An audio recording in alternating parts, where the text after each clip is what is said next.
po, babalik na po kami sa basement 2 kasi nga galing kami ng basement 1. Nawawala po kami dito. Basement 4 kaya yun. Nawawala po kami dito sa ano. Ito basement 3. Andun pa sa taas. Ayun, basement 2. Ayun, nawawala po kami sa loob ng mall. Kalain po yun, sa loob pa ng mall kami nawawala. Oops. Oops, oops. Yan. Ma!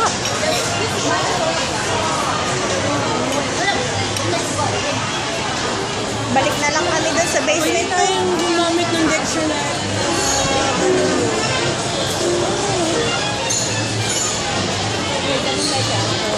Ano naman? Okay. Ano nga yun? Isitan. Or lang. Which way to go? Isitan Center? Isitan Shopping. Oh, where is the underground? So you don't know also the underground? Underground.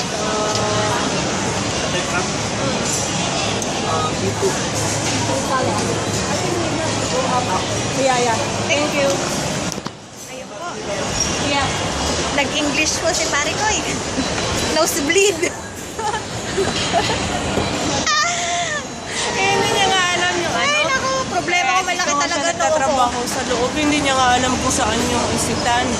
Saka hindi niya alam kung saan ang Ayan, oh. underground ba. Ayun. Ay, ito ata.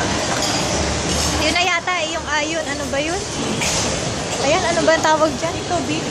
Ay, baka ito. Sige, try natin. Ayun na, oh, yata. Yun na po. Medyo maano tayo dito, di ba? Hindi, mali. Iba. Dati. Palabas na po kami ng ayon. Ano tawag dito? Hindi ba? Ayun, ay ito. Ayan na Patterson po. Link. Dito Patterson tayo. Link daw. Dito sa pakaliwa po kami. Kasi ito, ano eh. Orchard MRT. Wow. Kita niyo yun, dami. Oh my God. Versa. Ay, Victoria. Ano? Ay, manood tayo. Tingin tayo sa H&M. Ay, mamaya na. Baka yung movie natin na may movie date kami. Sayang yung ano. Sayang ang ticket eh. Pag hindi kami nakahabol ng alas 3. Libre pa naman yun. Uy, saan yun? Dito. Libre ng kaibigan niya. Kaibigan niyang kuripot. Visit. Saan kaya yun siya kumuha ng kapal ng mukha, no? Di ba? Uy!